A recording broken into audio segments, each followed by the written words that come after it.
बचपन से मैं ये सोचता रहा कि इस दुनिया को इंटेलिजेंट लोग चाहिए, लेकिन जैसे मैं बड़ा होता गया मुझे क्लियर होने लगा कि ओबीडिएंट लोग चाहिए। ना, बिल्कुल नहीं। यहाँ पर मैं स्कूल को, पेरेंट्स को या सोसाइटी को ब्लेम नहीं करना चाह रहा। यहाँ पे मेरा मकसद है आज की इस वीडियो में ये बात करना कि हम सिर्फ और सिर्फ सवाल ना उठाने की वजह से रोबोटिक हो चुके हैं। नमस्कार दोस्तों, मैं हूं जतिन पाठक और आपका स्वागत करता हूं अपने यूट्यूब चैनल जतिन पाठक टॉक में। हमने सवाल बचपन में बहुत उठाए, बहुत सवाल किए, जहां लाजमी नहीं भी था वहां भी सवाल किए। शायद हम जिंदा थे, शायद हमारा ज़मीर जिंदा था। बचपन में किए सवालों को नादानी कहकर टाल दिया जाता था। जब हम सवाल करते सिस्टम पर, जब हम सवाल करते कहीं कहीं धार्मिक मुद्दों पर, जब हम सवाल करते इस यूनिवर्स पर, जो हम सवाल करते सामने जो बैठा है उस शख्स की प्रतिक्रिया पर, उसके क्रिया और प्रतिक्रिया पर, तो ऐसे में हमें सिर्फ नादानी कहकर, नादान बालक है, नादान बच्चा है, यह कहकर छोड़ दिया जाता। जरा महसूस करो, अगर आप आज बड़े हो चुके हैं और आपके सामने कोई छोटा बच्चा आए और आपसे ऐसा सवाल करे कि भैया ऐसा क्यों होता है या दीदी ऐसा ही क्यों होता है, तो आपको उसमें अपना बचपन दिखाई देता होगा कि यार ये जैसे आज सवाल कर पा रहे ना, ये एक समय था जब मैं भी करता था। तारों को देखकर सवाल उठते थे, कहीं हवन हो रहा है तो ये आग क्यों जलाई जाती है, ये आग में घी क्यों डाल रहे हैं, सवाल होते थे। इन सवालों के जरिए यह साबित होता था कि वो इकलौता बच्चा ही जिंदा है जो सवाल कर रहा है, बाकी सब मरे हुए हैं जो सिर्फ अपने आप को झूठा ज्ञानी बताते हैं। हमें तो सब आता है, हमें तो कुछ बचा ही नहीं। आप किसी भी बड़े बूढ़े से बात कर लो कि दादाजी ये दुनिया कैसे बनी, तो जवाब दे देंगे कि भगवान विष्णु जी से सैया पर सो रहे थे और ऐसा ऐसा हुआ, नाभि से कमल प्रकट हुआ और ये पूरा संसार अस्तित्व में आया, और ऐसे ऐसे ब्रह्मा जी थे। उनको सबकी कहानियां पता हैं। उनको पूछो भारत आज़ाद हुआ था तो उस वक्त क्या था, अच्छा ये सोने की चिड़िया क्यों था, अच्छा ये हमारा कोहिनूर हीरा, तो उन्हें पता है, उन्हें डिटेलिंग पता है, इस तरह पता है जैसे वह खुद उस चोरी में शामिल हुए हो। ऐसी डिटेलिंग कर देंगे, या उस चोरी को रोकने की उन्होंने प्रतिक्रिया करी हो। इस तरह से उनका उत्तर किसी पे भी जवाब ना में नहीं होता कि नहीं ये मुझे नहीं पता। अगर आज कोई अर्थव्यवस्था घटित हो गई तो वो क्यों हुई, किस वजह से हुई, सब कारण है उनके पास। ये संसार कब तबाह होगा उन्हें पता है, ये संसार किस वजह से ऐसा हो रहा है उन्हें पता है। अगर आप इतने ब्रह्मज्ञानी ही थे, आप इतने ब्रह्मज्ञानी ही हैं, तो ये परिवर्तित क्यों नहीं कर देते, ये दुनियादारी जो बिगड़ी हुई है इनको सुधार क्यों नहीं देते, ये छोड़ो अपना ही जीवन क्यों नहीं सुधार लेते। सच बात ये सिर्फ बकैती है। अच्छा है, जीवन में बकैती वाला भी होना चाहिए, लेकिन जहां सत्य की मांग है, जहां मांग है उसकी क्यूरियोसिटी की, जहां मांग है उसकी क्रिएटिविटी की, वहां पर ये बकैती तो मत भरो, वहां पर सत्य से सामना करो। नहीं पता, नहीं पता, कभी ना कहना भी तो सीखो। हमेशा रट्टू तोता की तरह हाँ मुझे पता है, हाँ ये मैं जानता हूं, हाँ ये तो होता है, हाँ ये तो ऐसा होगा, हाँ ये तो मुझे पता है क्या होगा। हर जवाब का उत्तर है आपके पास। आप इंसान नहीं है फिर तो, आप तो भगवान हैं। लेकिन एक इंसान की खूबी यही होती है कि उसे जो नहीं पता नहीं पता, दैट्स इट। आपको ईश्वर पता है, हाँ आपने ईश्वर देखा है, ऐसा लगता है। जवाब और प्रतिक्रिया आपकी ऐसी होती है जैसे आपने ईश्वर को साक्षात देख लिया हो, और कभी कभी ये भी जवाब होता है कि आपने ईश्वर को देखा ही नहीं, उसमें भी आप श्योर होते। जब पूरे दुनिया के बहुत ज्यादा मात्रा में लोग ईश्वर में यकीन करते हैं, तो जो यकीन नहीं करते उनके पास यकीन न करने की वजहें हैं, और जो यकीन करते हैं क्या उनके पास ठोस सबूत है यकीन करने के? किसी और के अनुभव पे नहीं कि उस शख्स ने अनुभव किया तो हम मानते हैं, वो तो उसका अनुभव था। हो सकता है मीराबाई ने दर्शन किए हो सकता है कबीर दास जी ने दर्शन किए हो सकता है तुलसीदास जी वाल्मीकि जी ने दर्शन किए हो। आप बताओ, आप तक ये असीमित है या सीमित है, या है ही नहीं? हर चीज पे प्रतिक्रिया देना, हर चीज पे एक रेलेवेंट टॉपिक पकड़ करके आगे आ जाना, हम बचपन में ऐसे नहीं थे। हम क्यूरियोसिटी से भरे थे, हमें उलाहना थी, हमें एक अद्भुत तेज था जिसके चलते हम सवाल करते थे। तब जिंदा थे, तब डिप्रेशन नहीं था, तब फैमिली प्रेशर नहीं था, तब करियर की चिंताएं नहीं थी, तब ये नहीं था कि दुनियादारी में कैसे जीना है। तब जो मिल गया पहन लिया, जहां चले गए वहां खुशियां मना ली, झोपड़ी में रहे तो खुश हैं, महल में रहे तो खुश हैं। कभी कंपैरिजन रहा नहीं कि मेरे पास ये व्यवस्था नहीं है, मेरे पास ये नहीं है, मेरे पास लेवाइस या गुची जो भी नाम है ब्रांडिंग, मेरे पास ये चीज नहीं है। नहीं, नंगे भी पड़े थे तो पड़े थे। बचपन में सवाल थे, और सवाल जिंदा दिल जिंदा दिमाग को दर्शाता है।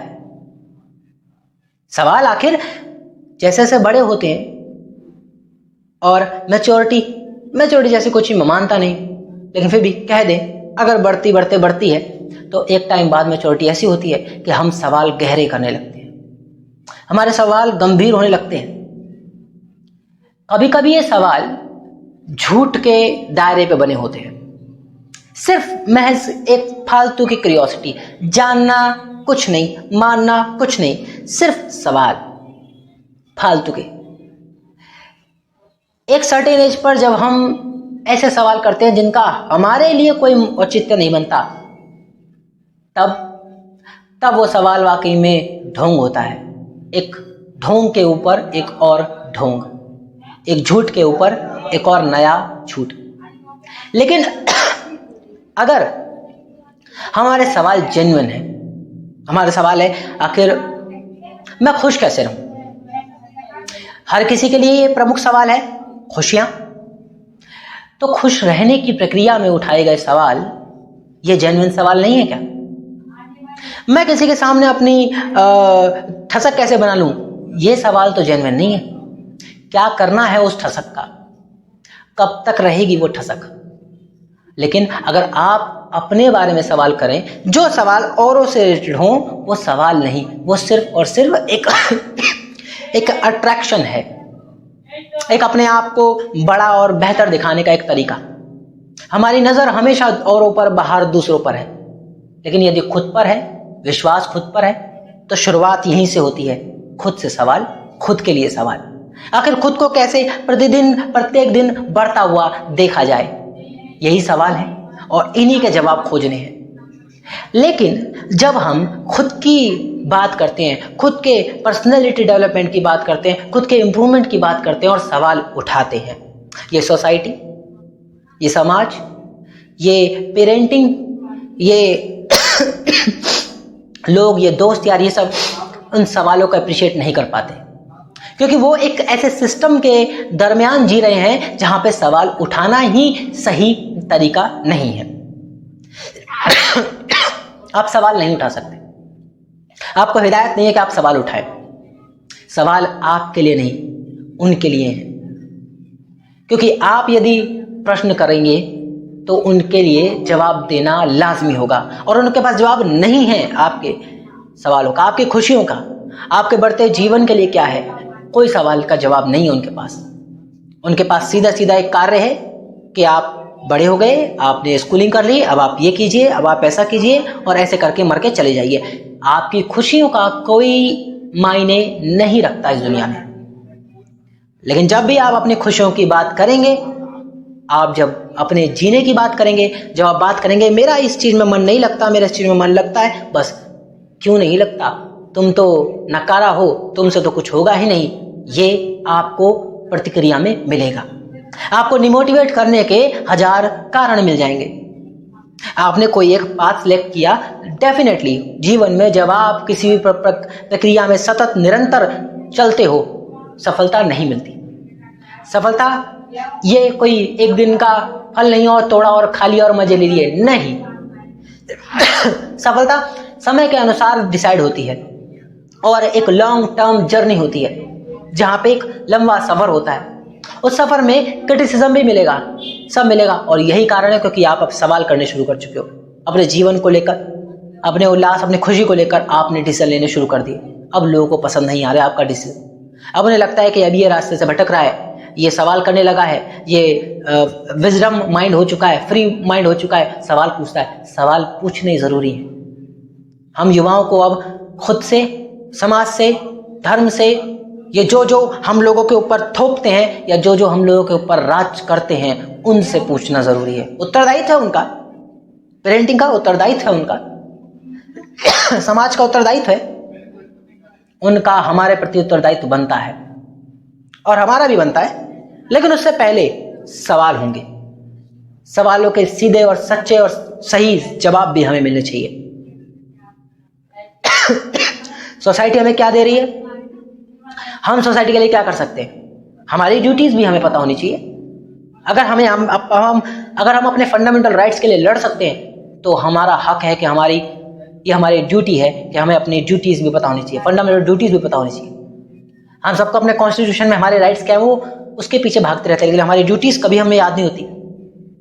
तो एज अ युवा हमारी ड्यूटीज क्या है अपने पेरेंट्स के प्रति, अपनी सोसाइटी के प्रति, अपने समाज, अपने धर्म, अपने दुनिया के प्रति, मानवता के प्रति, उसको जानना होगा। और वो खुद से सवाल करके ही जाना जा सकता है।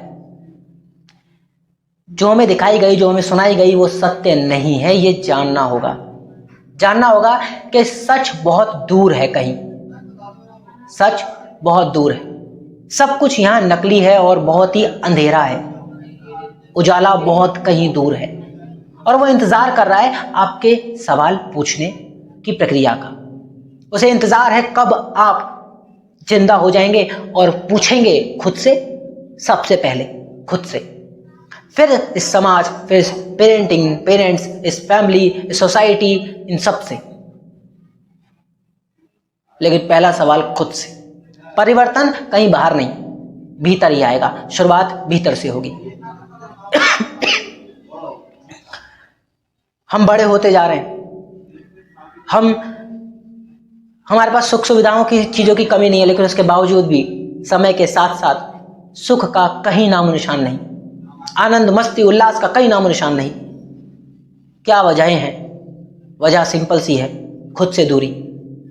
बचपन में खुद के बहुत करीब थे, वर्तमान में थे।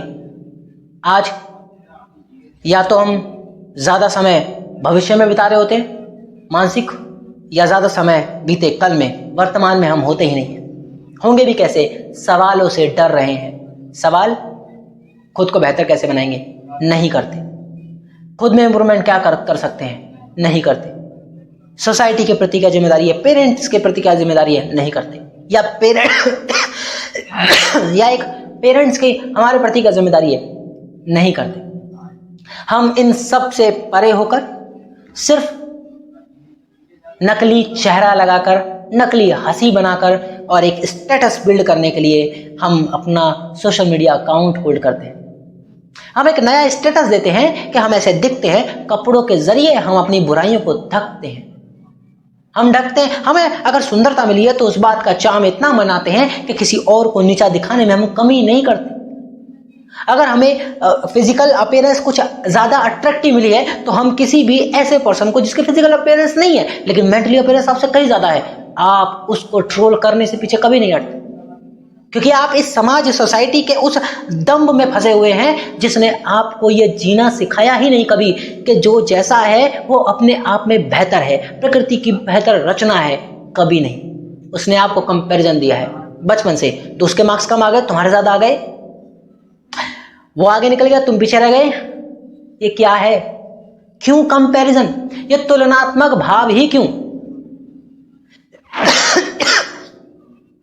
क्यों एक फूल की तुलना दूसरे फूल से नहीं होती? गुलाब की तुलना कमल से क्यों नहीं होती? हाथी की तुलना शेर से क्यों नहीं होती? क्या ये जानवर, क्या ये प्रकृति, क्या ये प्रकृति के पदार्थ आपस में तुलनात्मक हैं? नहीं। हर किसी की अपनी खूबियां, हर किसी की अपनी कमियां, हर किसी की अपनी चार्मनेस है। लेकिन इंसान में ही क्यों फितरत ऐसी आ गई है कि मैं तुझसे तुलना करूंगा और तुझसे बड़ा दिखूंगा। क्यों दिखना है तुम्हें बड़ा? क्यों दिखना है तुम्हें एकदम अलग पर्सनैलिटी वाला? कोई जरूरत नहीं है। अगर दिखते भी हो तो दिखते हो, नहीं दिखते हो नहीं दिखते हो। कंपैरिजन क्यों? तुलना क्यों? क्योंकि सवाल ही नहीं किया, सवाल किया ही नहीं कि अगर मैं ज्यादा पर्सनालिटी इनहेंस वाला दिखता हूं और कोई नहीं दिखता तो वो नीचे क्यों है भाई? क्या उसमें वो कमी नहीं है, उसमें कुछ और बेहतर है? परमात्मा ने ध्यान रखना, अगर आप में कुछ खूबी दी है तो कुछ कमियां भी दी हैं, और सामने वाले में अगर आपको कमियां ही दिख रही हैं तो गलती आप में है, नजरिया आपका खराब है। हमें किसी को नीचा नहीं दिखाना, यह सीखना है। सवाल करके सीखा जा सकता है, खुद से सवाल कि आखिर हम कैसे आगे बेहतर बन सकते हैं। सवाल शुरुआत यहीं से है कि आखिर खुद को बेहतर बनाना है। और सवाल इस सोसाइटी से भी है जो हमें ये कहती है कि हमेशा आप एक ही तरफा रास्ते पर चलते रहिए, जो सब कर रहे हैं वो करते रहिए। क्यों? अगर इतिहास में दुनिया ने ऐसा ही किया होता तो सबको क्या, पूरी दुनिया को डॉक्टर बनना चाहिए था, पूरी दुनिया को इंजीनियर बनना चाहिए था। लेकिन आज कुछ साइंटिस्ट है, कुछ आर्टिस्ट है, कुछ एक्टर है, कोई बिजनेसमैन है, सब कुछ ना कुछ है ना। क्योंकि प्रकृति अभी भी कंट्रोल अपने हाथ में लिए हुए है। मानवता अभी भी प्रकृति के नियंत्रण में है। नियंत्रण से परे हो गया ना तो मानव हैवान बन जाएगा, और बन चुका है। अपने स्वार्थ को सिद्ध करने के लिए दूसरे के मनोबल को गिराने में कमी नहीं छोड़ता। आपको अपना मनोबल नहीं गिरने देना है और इससे लड़ना है। अब शुरुआत करनी है और प्रतिकार भी करना है, स्वीकार भी करना है और विरोध भी करना है। तो दोस्तों, आज की वीडियो में इतना ही। तब तक के लिए अगली वीडियो में मिलता हूं मैं। और अपना ख्याल रखिए, अपनों का ख्याल रखिए, और सबसे ज़्यादा अपना ख्याल रखिए। बाय।